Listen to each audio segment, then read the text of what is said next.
Well, Shelley, it looks like continuity is very much the theme in terms of your first Scotland squad. Is that the case?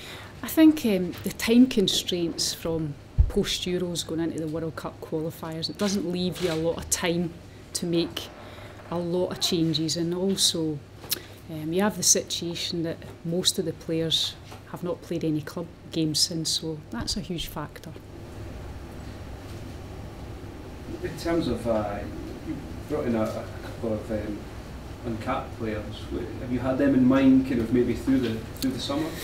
I think the players that have come in have all been on the periphery before, so again, it's top performance sports. So again, it's always going to be about performance, application, attitude, and consistency. And you know, all 4 players have done really well this season at their club.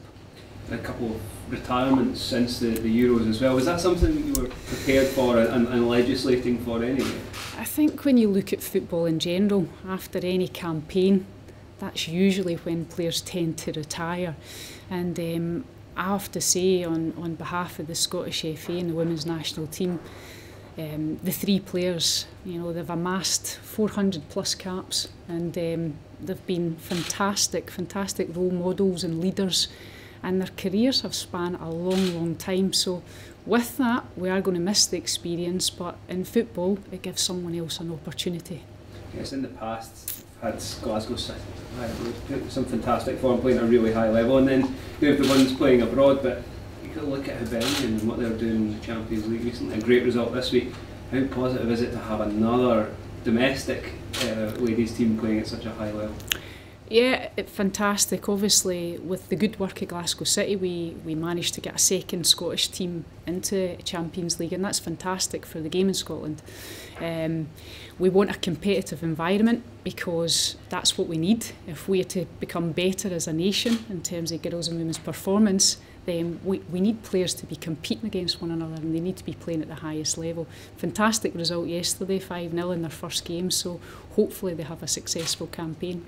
It's after the way the Euros ended, it's kind of on that high, but also the disappointment. Is this just a perfect time for you to be taking over and knowing that there's still a lot of potential to be unlocked in the group?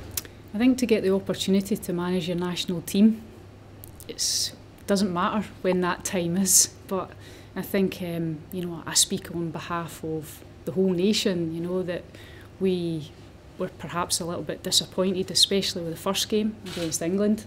I personally think that was the best England had played throughout the tournament. It just happened to be against Scotland. The one that probably sticks in everyone's throat more is the Portugal game, where you're expected to win. But I have to say, we finished on a high. Beat Spain, a fantastic, talented, technical team, Spain, who, you know, we were on the end of a real. Yeah, it was a crush, wasn't it? It was a crushing blow the last time we played Spain. So to finish on a high, winning against Spain, it's certainly the foundations that we want to build on. What did you see at the Euros in terms of the quality that these players could develop into? I think